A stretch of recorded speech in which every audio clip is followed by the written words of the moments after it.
Hi everybody. My son recently asked me to 3D print this dice tower for him, and so here is the base beginning to print.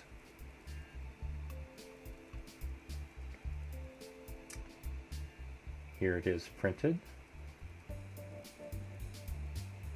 Adding the spiral and the top. And now we add the tray.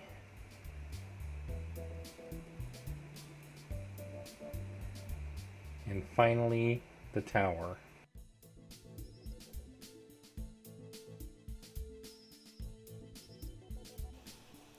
Hope you enjoy this, son.